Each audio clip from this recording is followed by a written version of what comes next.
Hello everyone. तो कैसे हो साथियों, आशा करते हैं सभी पढ़ाई लिखाई मस्त जबरदस्त और जिंदाबाद चल रही है। दोस्तों दोस्तों चलिए अभी हम लोग पढ़ रहे हैं पृथ्वी की उत्पत्ति कैसे होती है। ठीक है, अभी हम लोग देख रहे हैं ज्योग्राफी घटना चक्र पढ़ रहे हैं। ज्योग्राफी घटना चक्र में आज का टॉपिक होगा पृथ्वी की उत्पत्ति से रिलेटेड स्टार्ट करेंगे। ठीक है, और आगे चले देखते हैं कहाँ तक जाते हैं। ठीक है, इससे पहले और भी सभी टॉपिक को कवर किया गया। सभी टॉपिक को हम लोग चैनल प्ले लिस्ट पे सॉरी चैनल पर प्ले लिस्ट बना कर डाल दिया गया। आप वहाँ जाकर सारा सारा वीडियो को देख सकते हैं। चलिए हम लोग शुरू करते हैं आज की टॉपिक को। ठीक है,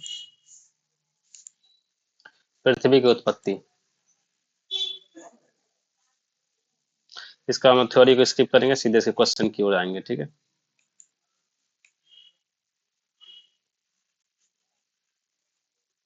देखिए पृथ्वी की उत्पत्ति से एक सिद्धांत दिया गया था। विभिन्न सिद्धांत जो विभिन्न विचारक वाले लोग ने कहा था। देखो भैया, पृथ्वी को बोला कि पृथ्वी की उत्पत्ति कैसे हुई।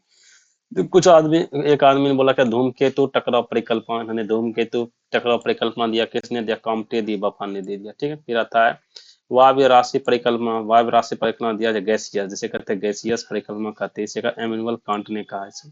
निहारिका परिकल्पना दिया। निहारिका परिकल्पना किसने दिया? तो भैया लापला लापालसा ने दिया। ठीक है, उसके बाद आता है भैया उल्का परिकल्पना। उल्का परिकल्पना किसने दिया था? लॉकियर ने दिया। लॉकियर ने दिया। फिर आता है ग्रहाणु परिकल्पना। ग्रहाणु परिकल्पना किसने दिया था? Chamberlain and Moulton. Chamberlain Moulton ने दिया। ठीक है, ज्वारीय परिकल्पना किसने दिया था? जो ज्वारीय कल्पना दिया जेम्स जीन्स में हेराल्ड जेफरी ने। ठीक, फिर आता है द्वैतारक परिकल्पना। द्वैतारक परिकल्पना किसने दिया? एच एन रसेल तथा लिटिल ने लिटिलटन ने दिया। ठीक है, फिर आता है सिफिड। सिफिड परिकल्पना किसने दिया? तो सिफिड परिकल्पना ने दिया है प्रोफेसर ए सी बनर्जी ने दिया। ठीक है, फिर नवतारा परिकल्पना किसने दिया? नवतारा परिकल्पना दिया एक ए होयसल एंड लिटिल लटल ने। ठीक है, विद्युत चुंबकीय परिकल्पना किसने दिया? डॉक्टर हेनेस अल्फवेन ने।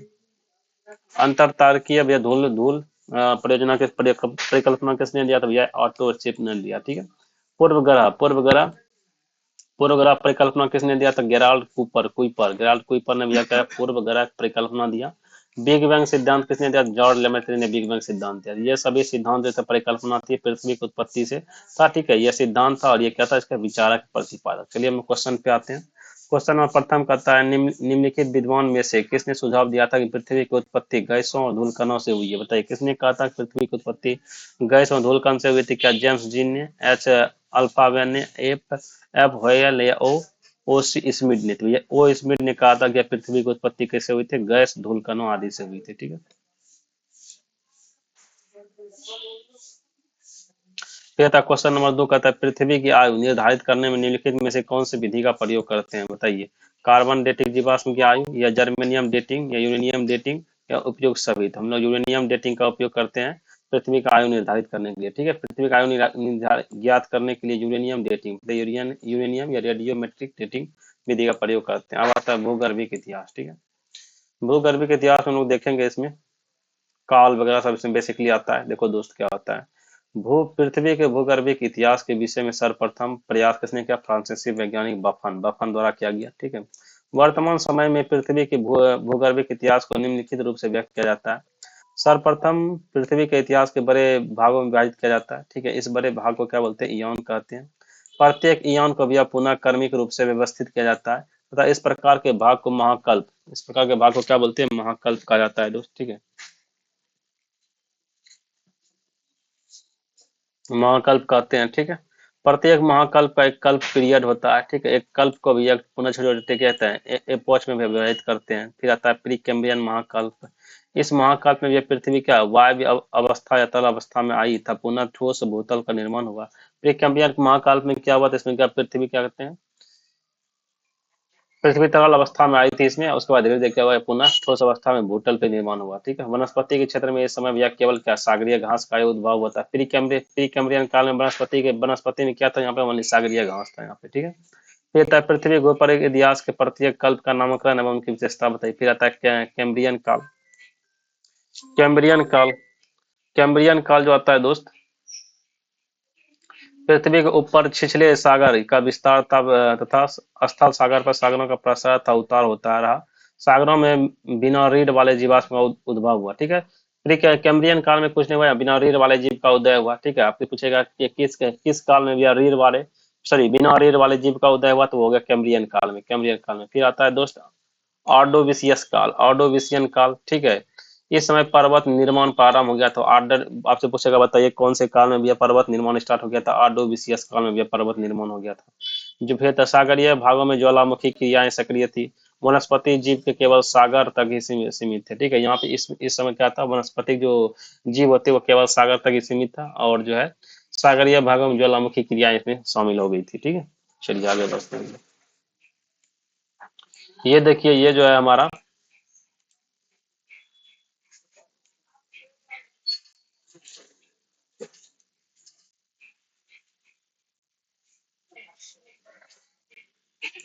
ये आपका भू वैज्ञानिक काल मापक्रम आ जाएगा। ये क्या है, भू वैज्ञानिक काल मापक्रम हो जाएगा। यहाँ पे आयन आता है, मतलब आयंस, उसके बाद महाकल्प आ जाएगा। यहाँ पे इसमें आ जाएगा महाकल्प, फिर आता है कल्प, फिर युग आएगा, फिर इसके बाद आयु आधुनिक वर्ष होगा, फिर जीव प्रमुख घटनाएं। देखिए भैया सिंपल सा कौन कौन सा घटना इस टाइम हुआ था वो सभी को हम लोग देखते हैं। ठीक है, आपको दिखाई दे रहा है, आशा करें दिखाई दे रहा होगा। ठीक है,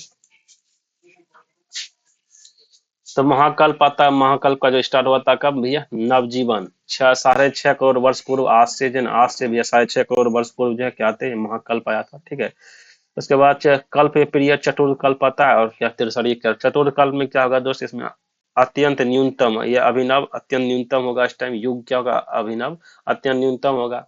0 से 10,000 वर्ष। ठीक है, 10,000 से 20 लाख वर्ष क्या होगा, इसकी आयु होगा कितना, 0 से 10,000, और 10,000 से 20 लाख वर्ष पूर्व क्या होता है, इसकी आयु हो जाएगा।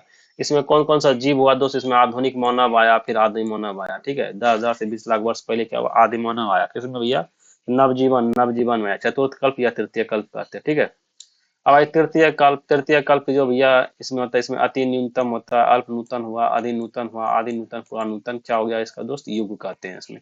इसमें युग कौन कौन सा हो गया, अति नूतन, अल्प नूतन, जैसे अभी हम लोग बोलते हैं सतयुग, कलयुग, उसका क्या कहते हैं, सतयुग, कलयुग, द्वापर युग। उसी तरह भैया ये जो है ना तृतीय कल्प टाइम में भी युग हुआ करता था, अति नूतन, अल्प नूतन, अधि नूतन, आदि नूतन, और क्या भैया पुरानूतन।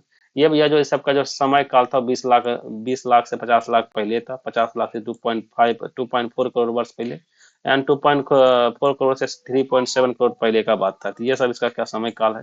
तो इस समय भैया मेन चीज है, इस टाइम घटना क्या होता है, ये चीज को देखना। इस टाइम घटना क्या होता है दोस्त, इस टाइम घटना जो हुआ था, प्रारंभिक आरंभिक मनुष्यों के पूर्वज वन मानुष, फल फूल वाले पौधे और वृक्ष, खरगोश, खरगा, छोटे स्तनपायी जीव आदि इसमें इष्ट में पहुंच गए थे। ठीक है, मतलब आपसे पूछेगा, बताइए कौन सा में मोनस के पूर्वज पेड़ पौधे खरगोश आदि हो गए थे, वो भैया आ गया तृतीय कल्प में आ गए थे, तृतीय कल्प में। फिर आता है भैया मध्यजीवी, जैसे कहते हैं मध्यजीवी में कौन कौन सा भैया काल हो गया, मध्यजीवी में जो काल हो जाएगा दोस्त वो कौन का, क्रिटेशियस काल। कौन होगा दोस्त, क्रिटेशियस कल्प। ठीक है, क्रिटेशियस कल्प, जुरेसिक कल्प, ट्रियासिक कल्प, ये होते हैं मध्यजीवी में आ जाएंगे। ये कहाँ से भैया, 24.5 करोड़ वर्ष से लेकर 6.5 करोड़ वर्ष पूर्व का ये बात है। ठीक है, तो इसमें कौन कौन सा क्रिटेशियस कल्प होगा, जुरेसिक कल्प होगा, ट्रेसिक कल्प होगा। इस समय क्या होगा, देखो क्रिटेशियस, क्रिटेशियस कल्प में ये क्या, डायनासोर का विलुप्त होना। ठीक है, आपसे पूछेगा डायनासोर कब विलुप्त हो गया, तो क्रिटेशियस काल में डायनासोर विलुप्त हो गया। ठीक है, फिर उसके बाद डायनासोर का युग कब था, डायनासोर का युग होगा जुरेसिक काल में। ऐसे भी एक फिल्म भी आया है जुरेसिक पार्क करके। ठीक है, जुरेसिक काल में क्या होगा भैया, डायनासोर का युग कहा जाता है। ठीक है, त्रियासिक काल में क्या कहते हैं, मेढक और समुद्री कछुआ पाया गया। ठीक है, मेढक और समुद्री कछुआ कब देखने को मिलेगा, त्रियासिक काल में। ठीक है, त्रियासिक काल में। चलिए आगे बढ़ते हैं हम लोग। फिर आता है पुराजीवी, जो भैया कहाँ था, 57 करोड़ वर्ष से पूर्व लेकर 24.5 करोड़ वर्ष पूर्व तक था। ठीक है, इसमें कौन कौन कल्प आ गया, इसमें परमियन कल्प, कार्बोनिफेरस कल्प, डिवोनियन कल्प, उसका क्या कहते हैं, सिलुरियन कल्प, उसका क्या आर्डोविशियन कल्प एंड कैम्ब्रियन कल्प आता है इसमें। ठीक है, तो भैया ये इसमें क्या क्या होगा, देखो परमियन कल्प में क्या होगा, रेंगने वाले जीव का प्रभुत्व एकदम आया। ठीक है, रेंगने वाले जीव का जन्म प्रभु पा गया। ठीक है,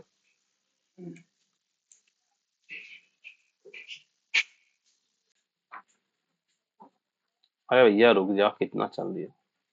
ठीक, देखो परमियन काल में रेंगने वाले जीव का प्रभुत्व स्थायी स्थल पे आ गया। फिर कार्बोनीफेरस में क्या आ गया, पर रेंगने वाले जीव जंतु की भी रीढ़ हड्डी वाले जीव आ गया। पहले था रेंगने वाला जब बिना रीढ़ वाला, फिर कैसे हो गया भैया इसमें, कार्बोनिफेरस में क्या हो गया, रेंगने वाले जीव जंतु के भी रीढ़ हड्डी पे भी क्या जीव, रीढ़ हड्डी वाला जीव आ गया।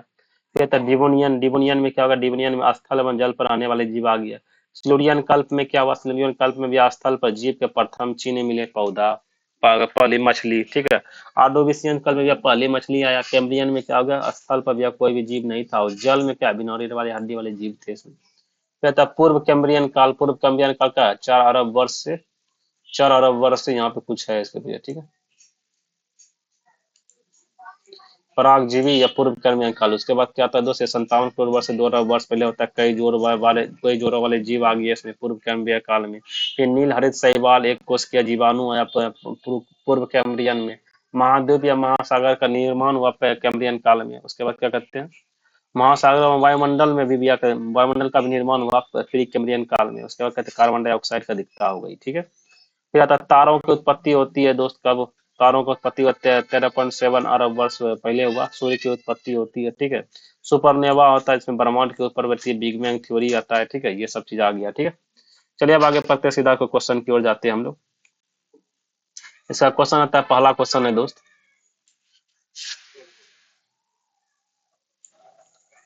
पहला क्वेश्चन है महान हिमयुग का संबंध किससे है, बताइए। महान हिमयुग का संबंध किससे है, प्लोस्टीन से है, ओलिगोसिन से है, होलोसिन से है, इयोसिन से, बताइए। महान हिमालय का, महान हिमयुग का संबंध किससे है दोस्त, वो हो जाएगा प्लिस्टोसिन से। क्षमा चाहते हैं, महान हिमयुग का संबंध किससे है, प्लिस्टोसिन से हो जाएगा, ठीक है।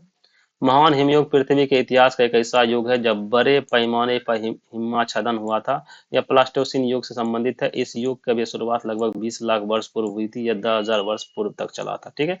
आपसे पूछेगा महान हिमयुग पृथ्वी के इतिहास का भैया कौन सा युग से संबंधित है, तो प्लास्टोसिन थे, ठीक है। ठीक है, आगे बढ़ते हैं। बोलते हैं क्वेश्चन नंबर 2 होता है, निम्नलिखित काल में से किसे प्रायः लघु हिमकाल माना गया। तो लघु हिमकाल किसे माना गया, तो दोस्त वो 1650 से लेकर 1850 ईस्वी को क्या कहते हैं, लघु हिमकाल कहा जाता है, ठीक है। वो 1300 से लेकर 870 ईस्वी के काल को प्रायः लघु हिमकाल माना गया है। 1300 से लेकर 870 सत्तर के काल को लघु हिमयुग माना गया। अतः निकटतम जो है, निकटतम कौन सा हो गया, ये वाला हो गया, ठीक है। आगे बढ़ते हैं। डायनोसोर, डायनोसोर का काल आज से कितने वर्ष पहले था दोस्त। डायनोसोर का आज से काल 5 करोड़ वर्ष पूर्व था, 40 करोड़ वर्ष पूर्व था, 80 करोड़ वर्ष पूर्व था, 18 करोड़ वर्ष पूर्व क्या था भैया, डायनोसोर का काल था, ठीक है। डायनोसोर जुरेसिक कल्प में आता है, जस्ट हम लोग अभी ऊपर में पढ़े, किस में आएगा, जुरेसिक काल। जुरेसिक काल में जो 20.8 करोड़ वर्ष पूर्व आरंभ हुआ था तथा 14.4 करोड़ वर्ष पूर्व समाप्त हो गया। इस कल्प को भी डायनोसोर का काल कहा जाता है, ठीक है। कौन सा, जुरेसिक कल्प को, ठीक है।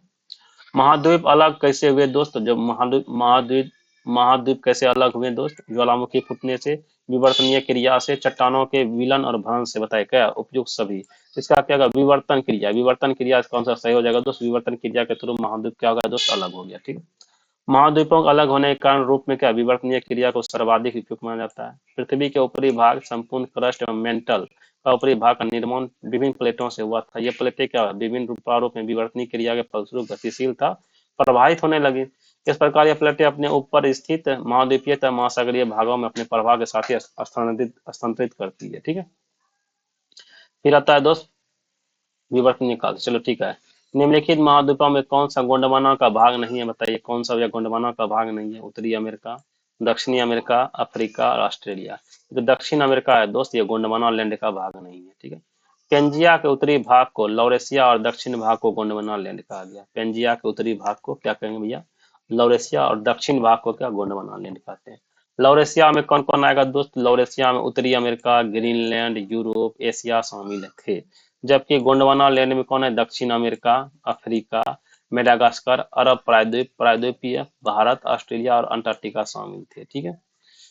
तो यहाँ पे कहता है ऑप्शन में कहता है उत्तरी अमेरिका, लेकिन यह इसमें कौन शामिल होगा गोंडवाना लैंड में, दक्षिण अमेरिका, अफ्रीका, मेडागास्कर, अरब प्रायद्वीप, अप्रायद्वीप भारतीय, ऑस्ट्रेलिया, अंटार्कटिका आदि शामिल होगा, ठीक है। फिर आगे आता है 6 नंबर, 6 नंबर कहता है भारतीय प्राचीन सुपर महाद्वीप गोंडवाना लैंड का भाग था। इसमें भी वर्तमान समय का निम्नलिखित भूभाग शामिल है, बताइए कौन। गोंडवाना लैंड में कौन, दक्षिण अफ्रीका शामिल है, ये बात सीधा आंसर होगा, जस्ट हम लोग पढ़े दक्षिण अफ्रीका का गोंडवाना लैंड में शामिल है, ठीक है। अफ्रीका, अफ्रीका भी अपना गोंडवाना लैंड में शामिल है, ठीक है।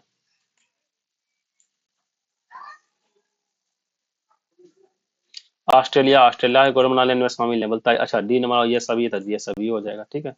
क्या था, कोकोस प्लेट। कोकोस प्लेट किसके मध्य पाई जाती है दोस्त? कोकोस प्लेट किनके के मध्य पाई जाती है? हम लोग सभी जानते हैं कोकोस प्लेट क्या होता है। मध्य अमेरिका और प्रशांत प्लेट के बीच में, मध्य अमेरिका और प्रशांत प्लेट के बीच में क्या कोकोस प्लेट पाया जाएगा, ठीक है। मध्य अमेरिका और मध्य अमेरिका और प्रशांत के बीच में क्या कोकोस प्लेट पाई जाती है, ठीक है। पृथ्वी का मूलतः एक ही विशाल भूखंड था जिसे कहते हैं, बताइए, पृथ्वी का मूलतः एक ही विशाल भूखंड था जिसे क्या कहते हैं दोस्त? पेंथालासा कहेंगे, पेंजिया कहेंगे, लॉरेशिया कहेंगे, गोंडवाना लैंड कहेंगे, उसे क्या कहते हैं? पेंजिया। पृथ्वी का पहले मूलतः एक ही को भूखंड था जिसे हम लोग क्या कहते हैं? पेंजिया। पेंजिया धीरे धीरे क्या हुआ? टूटने लगा दोस्त। कार्बोनिफेरस युग में भी यह समस्त स्थल भाग पर एक स्थल भाग के रूप में संलग्न थे। इस स्थल पिंड का नाम क्या था भैया? पेंजिया था, ठीक है।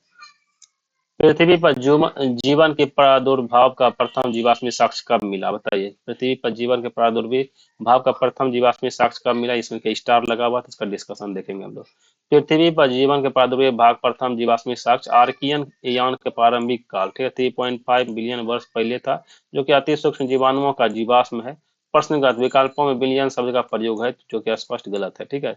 तो भैया पृथ्वी के जीवन के प्रादुर्भाव के प्रथम जीवाश्मी काल कब हुआ था? 3.5 बिलियन वर्ष पूर्व, ठीक है। 3.5 बिलियन, बिलियन वर्ष पूर्व हुआ था, यहाँ पे मिलियन है इसलिए नहीं दिया, ठीक है। तो निम्नलिखित में से किस घटना या किन घटनाओं में जीवों के विकास को प्रभावित किया है, बताइए। महाद्वीपीय विस्थापन है, हिम चक्र, बताइए कौन सा होगा? तो ये देखो भैया, महाद्वीपीय विस्थापन और हिमानी चक्र, ये दोनों ऐसी घटना जिन्होंने जीवों के विकास को क्या प्रभावित किया है, ठीक है। अब कैसे किया ये देखते हैं। देखो भैया सिंपल सवाल, सविंदर सिंह द्वारा लिखित पुस्तक भौतिक भूगोल का स्वरूप के अनुसार, ठीक है, महाद्वीपीय विस्थापन हिमानी चक्र दोनों ही घटनाओं में जीवों के विकास को प्रभावित किया है, ठीक है। भौतिक भूगोल का स्वरूप किसने लिखा है भैया? सविंदर सिंह ने लिखा है, ठीक है। चलिए आगे बढ़ते हैं हम लोग। वलन वलन क्रिया किसका परिणाम है, बताइए। वलन क्रिया किसका परिणाम है? महादेशजनक बल का, या भूविक्षेपीय बल का, या पर्वत निर्माणकारी बल का, या बहिर्जात बल का, बताइए। वलन क्रिया किसका परिणाम है? वलन क्रिया किसका परिणाम है? इसका आंसर होगा भैया सी नंबर, पर्वत निर्माणकारी बल का। पर्वत निर्माणकारी बल का क्या है? वलन क्रिया परिणाम है, ठीक है। चलिए आगे बढ़ते हैं। पृथ्वी के अंतर्जात बलों के अंतर्गत पर्वत निर्माणकारी बल भी आते थे। इसके तहत दो प्रकार के बल कार्य करते हैं, संपीड़न बल एवं तनाव बल, ठीक है। संपीड़न बल से चट्टान की परतें मुड़ जाती है, और ऊपर उठे भाग को क्या कहते हैं? अपनति, और धसे हुए भाग को क्या अभिनति कहते हैं। इस मोड़ को भी क्या बलन कहते हैं। चलिए आगे बढ़ते हैं। निम्नलिखित पर विचार कीजिए, बताइए। विद्युत चुंबकीय विकिरण, विद्युत चुंबकीय विकिरण, भूतापीय ऊर्जा, गुरुत्वीय बल, प्लेट संचालन, पृथ्वी घूर्णन, पृथ्वी का परिक्रमा, उपयोग में से कौन से पृथ्वी के पृष्ठ पर गतिक परिवर्तन लाने के लिए जिम्मेदार है, बताइए। पृथ्वी के पृष्ठ पर गतिक परिवर्तन लाने के लिए कौन कौन जिम्मेदार है? ये जितने भी है ना दोस्त, ये सभी विद्युत चुंबकीय विकिरण हो गया, भूतापीय ऊर्जा, गुरुत्वीय बल, प्लेट संचालन, पृथ्वी के घूर्णन, पृथ्वी का परिक्रमण, ये सभी क्या होंगे दोस्त? पृथ्वी के पृष्ठ पे गतिक परिवर्तन लाने के लिए जिम्मेदार हो जाएंगे, ठीक है। चलिए आगे बढ़ते हैं डिस्कशन इसका। पृथ्वी के पृष्ठ पर गतिक परिवर्तन में अंतर्जात बलों की भूमिका होती है। सामान्य रूप से अंतर्जात बलों की उत्पत्ति के संभावित कारणों से पृथ्वी के आंतरिक भागों में तापीय विषमता था, शैलों का संकुचन था, विस्तार होना है, ठीक है। साथ ही विद्युत चुंबकीय विकिरण, गुरुत्व बल की भी प्रमुख भूमिका होती है। भूतापीय ऊर्जा, पृथ्वी घूर्णन, परिक्रमण भी पृथ्वी के पृष्ठ पे गतिक परिवर्तन लाने के लिए जिम्मेदार है, ठीक है। सही कालक्रम में व्यवस्थित कीजिए, बताइए। सही कालक्रम व्यवस्थित कीजिए तो पहला क्या? पटपारा जमाव, खैतौनी जमाव, बाघोरा जमाव, सीवाल जमाव। देखो ये सही कालक्रम में सबसे पहले कौन आएगा? एक मिनट रुकिएगा।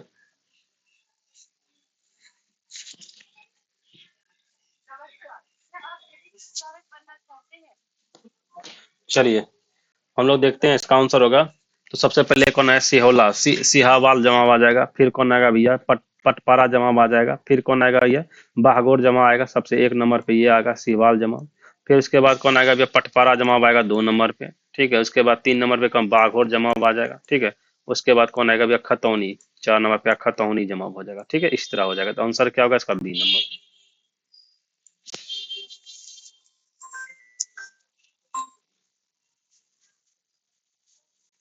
सीवाल जमाव देखो, सीवाल जमाव क्या होगा भैया? निम्न पुरापाषाण काल होगा, ठीक है। सिहावाल जमाव क्या? निम्न पुरापाषाण काल में आया। फिर पटवारा जमाव कब गया? मध्य पुरापाषाण काल में आ गया। बागोर जमाव कब आया? उच्च पुरापाषाण काल में होगा। खतौनी जमाव कब गया? नव पाषाण काल में, लघु पाषाण काल में आया, ठीक है। ठीक है चलिए आगे बढ़ते हैं। निम्नलिखित घटनाओं पर विचार कीजिए, ठीक है। निम्नलिखित घटनाओं पर विचार कीजिए। पहला सरीसृप, पहला कीट कवच वाले जीव, पहला स्तनधारी। बताइए सबसे पहले कौन आया? तो उपयोग घटनाओं पर पृथ्वी पर उनके उत्पन्न होने के कालानुक्रम व्यवस्थित कीजिए था नीचे दिए कुछ कणों में। सही उत्तर का चयन कीजिए। बताइए क्या हो जाएगा दोस्त? देखो सबसे पहले कौन आएगा? कवच वाले जीव आएंगे, ठीक है। पहले आएंगे कवच वाले जीव आएंगे एक नंबर पे। फिर कौन आएगा भैया? पहला कीट आ जाएगा, ठीक है।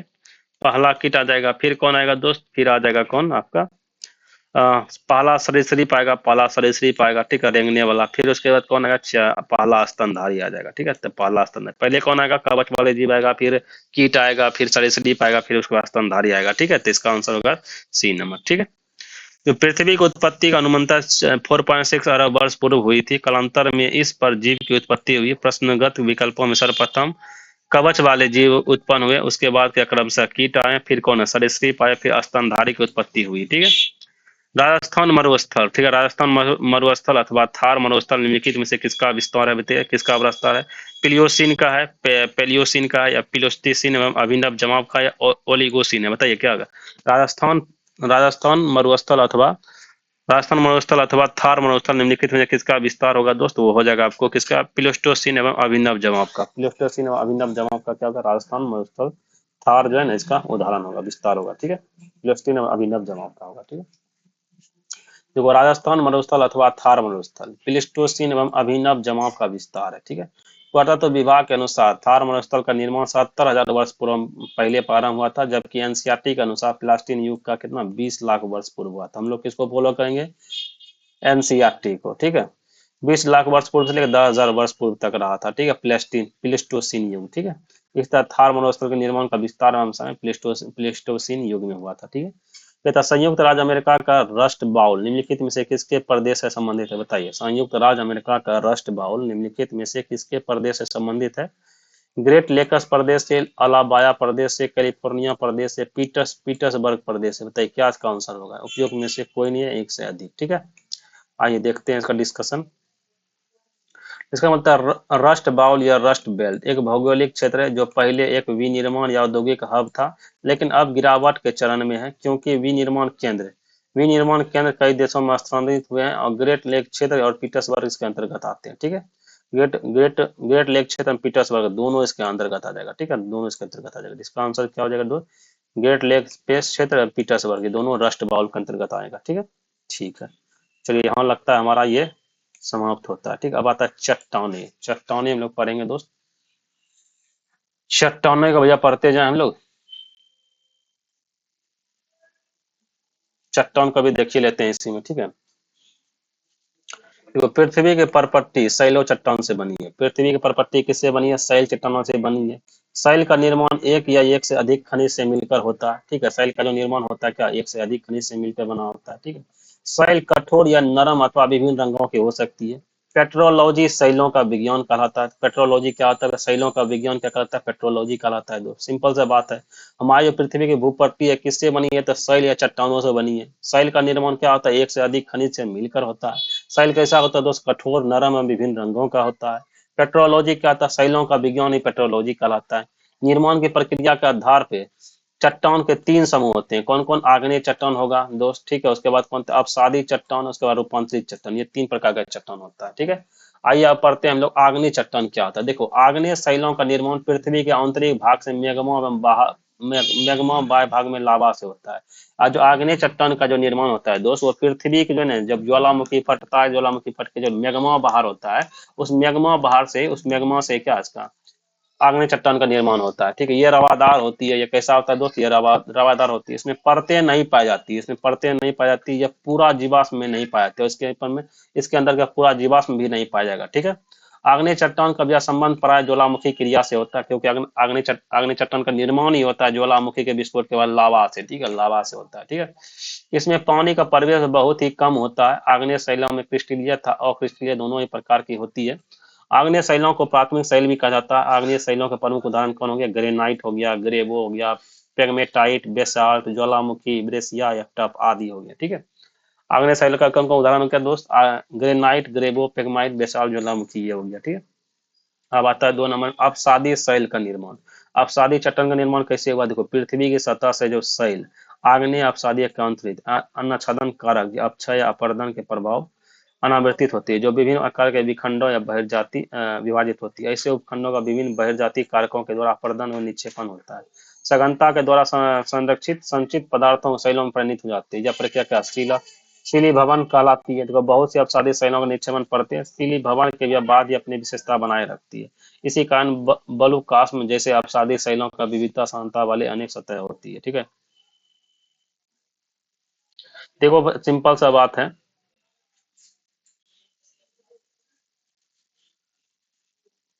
अपसादी चट्टान का जो निर्माण होता है दोस्त, वो क्या अपर्दन अपक्षय से होता है। अपर्दन अपक्षय के बाद जो भी बचता है उसे कहते हैं।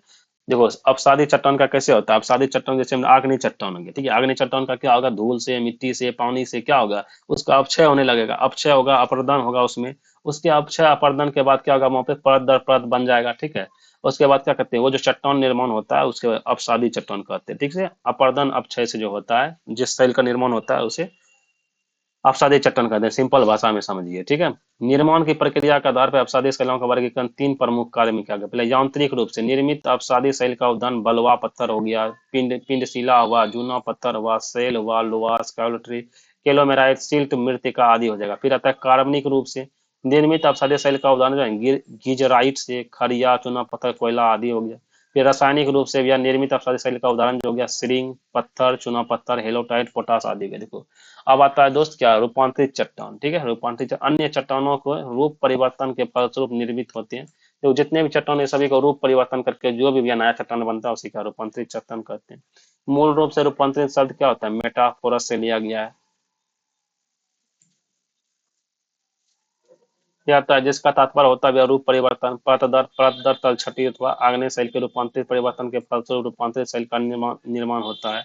कभी कभी रूपांतरित शैल का भी रूपांतरित हो जाता है। इस क्रिया को भी पुनः रूपांतरण अथवा अति रूपांतरण भी कहा जाता है। ठीक है, चट्टानों में रूपांतरण सामान्यतः ताप दाब एवं रासायनिक क्रिया के फलस्वरूप होता है। देखो भैया रूपांतरण क्या होता है, आग्नेय शैल को या परतदार शैल जिसे कहते हैं अपसादी चट्टान कहते हैं। इन सभी अपसादी चट्टान और आग्नेय शैल को क्या अगर रूपांतरित करके जो भी चट्टान बनता है उसे क्या कहते हैं, रूपांतरित शैल का निर्माण हो जाता है। ठीक है, चलिए इसका जो रूपांतरण कैसे, चट्टानों का रूपांतरण कैसे होता है, तो ताप के थ्रू होता है, दाब के थ्रू होता है, रासायनिक क्रियाओं के फलस्वरूप होता है। ठीक है, चलिए हम लोग देखते हैं आग्नेय चट्टान का रूपांतरण। रूपांतरण के बाद जो शैल बनता है उसका क्या होता है, इसको ग्रेनाइट, ग्रेनाइट का क्या बन जाएगा, नीस बन जाएगा। बेसाल्ट का क्या बन जाएगा, सिस्ट बन जाएगा।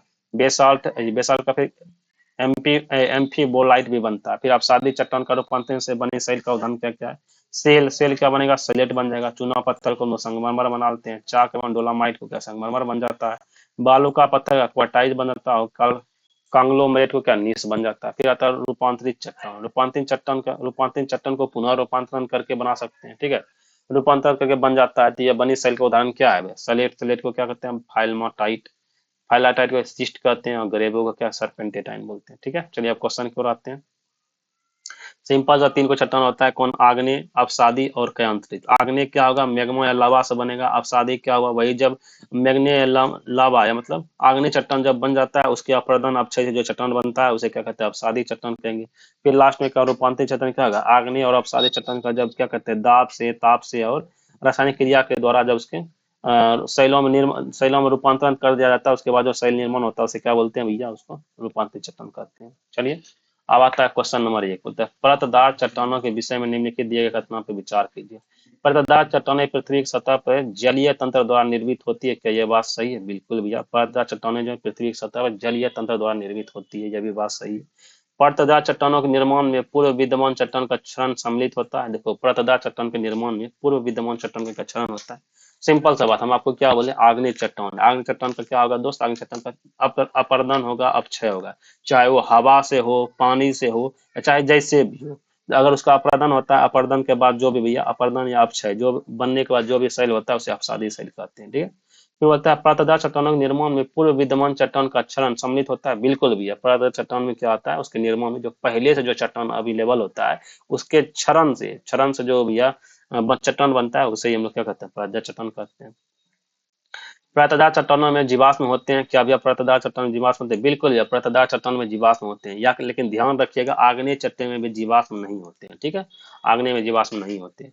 परतदार चट्टानें विशिष्ट रूप से परतों में पाई जाती है। क्या भैया परतदार चट्टानें विशिष्ट रूप से परतों में पाई जाती है? बात सही है, बिल्कुल भैया, परतदार चट्टानें विशिष्ट रूप से क्या परतों में पाई जाती है। तो इसका आंसर क्या होगा? डी नंबर 1 2 3 4 सही हो जाएगा। ठीक है, तो परतदार या अपसादी चट्टानों का निर्माण चट्टानों की टूटी फूटी से प्राप्त मलबे के जल में जमा होते रहने से होता है। अपसादी चट्टानों जल के साथ ही अपरदन के अन्य कारक जैसे भैया वायु, हिमानी आदि द्वारा भी होता है। इनमें जीवों के अवशेष एवं वनस्पतियों के अंश पर्याप्त मात्रा में पाए जाते हैं। भूपृष्ठ पर फैली अपसादे शैलों में परतें तो पाई जाती है, अर्थात यह स्तरों में निक्षेपित होते हैं, परंतु यह शैलें रवेदार नहीं होती है, अतः उपयुक्त चारों कथन सही है। ठीक है, क्वेश्चन नंबर 2 आते हैं, इसका बताइए। अपसादी शैलों के लिए निम्नलिखित में से कौन सा कथन सत्य है? अपसादी शैल जो होती है ये वे शैल होते हैं जिसका संरचना ताप एवं दाब पर निर्भर करता है। क्या ये बात सही है? ना भैया, ये बात तो जगह ताप दाब पे जो निर्भर करेगा वो क्या कहलाएगा दोस्त? वो करेगा रूपांतरित चट्टान। ये शैल क्रिस्टलीय होते हैं? नहीं, ये शैल क्रिस्टलीय नहीं होती, ये भी गलत बात है। ठीक है, तो ये शैल स्तरों में निक्षेपित, तो बिल्कुल ये स्तर बाय स्तर होता है, परत बाय परत होता है अपसादी चट्टान, ये सीन सही हो जाएगा। ठीक है, बलवा पत्थर प्रकार का एक परतदार चट्टान है क्योंकि वह मरुस्थल में बनी होती है, गर्मी से बनती है, पानी के नीचे बनती है, पहाड़ के ऊपर बनती है। देखो भैया, बलवा पत्थर एक परतदार चट्टान होती है क्योंकि ये पानी के नीचे बनती है। ठीक है, नीचे दिए गए प्रश्न के अनुसार बलवा पत्थर एक परतदार चट्टान है क्योंकि यह जल में निर्मित होती है। बलवा पत्थर यांत्रिक क्रियाओं द्वारा निर्मित होने वाले अपसादित परतदार शैलें हैं। बलवा पत्थर का निर्माण मुख्य रूप से बालू के कणों से होता है। बालू पत्थर भेद एवं प्रवेश से होती है, जिससे होकर पानी आसानी से प्रवेश कर जाती है। तो याद रखिएगा, बलवा पत्थर का निर्माण कैसे होते हैं? पानी के नीचे बनती है। ठीक है, आइए फिर कहते हैं आग्नेय चट्टान के लिए निम्नलिखित में से कौन सा कथन सत्य है? बताइए, आग्नेय चट्टान के लिए निम्नलिखित में कौन सा कथन सत्य है? इसमें पूरा जीवाश्म कम पाया जाता, कम होते हैं। ये भैया जल के लिए संरंध्र होती है। ये भैया क्रिस्टलीय और क्रिस्टलीय दोनों होते हैं। ये जो हमारे अग्नि चट्टान होते हैं क्रिस्टलीय और क्रिस्टलीय दोनों होते हैं। ये बात सही हो जाएगा। ठीक है, बाकी सभी गलत हो जाएंगे। ठीक है, इनका चट्टान में सिलिका नहीं होती, ये वाले गलत वाली सिलिका होती है। देखो, आग्नेय चट्टान पृथ्वी के आंतरिक भाग से पिघले मैग्मा एवं भाग में लावा के ठंडा एवं ठोस होने से बनता है। ये रवेदार होती है, इनमें या परतें नहीं पाई जाती, ये पूरा जीवाश्म भी नहीं पाया जाता। ये क्रिस्टलीय एवं अक्रिस्टलीय दोनों ही होते हैं। तो ठीक है, ये सही हो जाएगा इसका। फिर आता है अधोलिखित, नीचे लिखे कौन से चट्टानों में भैया जीवाश्म नहीं पाए जाते हैं? बताइए, कौन से चट्टानों में जीवाश्म नहीं पाए जाते हैं?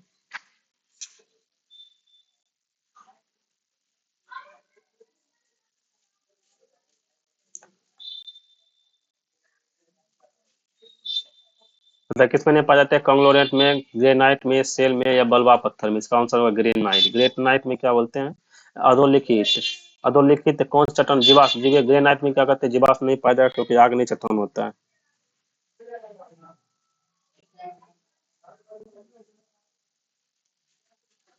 फिर आता है क्वेश्चन नंबर 6 में, रूपांतरित चट्टान की उत्पत्ति बताइए। रूपांतरित चट्टान की उत्पत्ति 10 चट्टानों से होती है। बताइए, कौन चट्टानों से होती है? जो आग्नेय से, तलछटी से, आग्नेय तथा तलछटी दोनों से। क्या होगा? आग्नेय तथा तलछटी दोनों से इसका निर्माण होता है। ठीक है,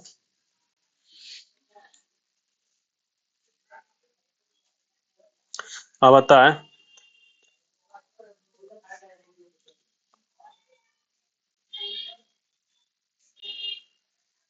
क्वेश्चन नंबर 7 होता है निम्नलिखित में से कौन सा रूपांतरित चट्टान का उदाहरण नहीं है? बताइए, निम्नलिखित में कौन रूपांतरित चट्टान का उदाहरण नहीं है? बताइए, संगमरमर, क्वार्टाजाइट, स्लेट, ग्रेनाइट। बताइए क्या होगा? ये ग्रेनाइट जो है ना, रूपांतरित चट्टान का उदाहरण नहीं है। ठीक है, ये हो जाएगा आग्नेय चट्टान का उदाहरण। ठीक है, निम्नलिखित में कौन कांतिक चट्टान का उदाहरण नहीं है? बताइए, कांतिक चट्टान का उदाहरण कौन है? क्वार्टाजाइट, मार्बल, नाइस या डोलोमाइट? बताइए कौन सा हो जाएगा?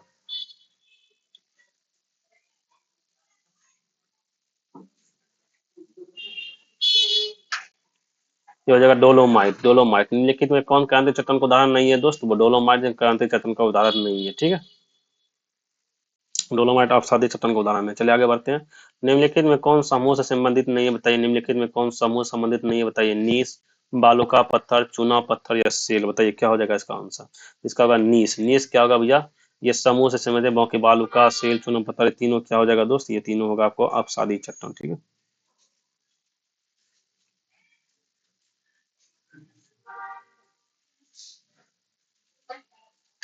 चलिए तो यहाँ पे हमारा ये जो है ना आपका समाप्त होता है। अब कल हम लोग देखेंगे कौन कौन ज्वालामुखी और आगे के टॉपिक को हम लोग कल देखेंगे। ठीक है, आज के लिए यहीं पे। ठीक है, कल मिलते हैं, ज्वालामुखी और आगे के टॉपिक को भी पढ़ते हुए जाएंगे। ठीक है, क्योंकि ज्वालामुखी में बहुत ज्यादा क्वेश्चन है। ज्वालामुखी, भूकंप, ये सब को कल देखते हुए चलेंगे। ठीक है, चलिए आज के लिए इतना ही, मिलते हैं नेक्स्ट वीडियो में। तब तक के लिए हमारे वीडियो को लाइक सब्सक्राइब जरूर कर देगा। समझे, और सपोर्ट जरूर करते हुए जाएगा।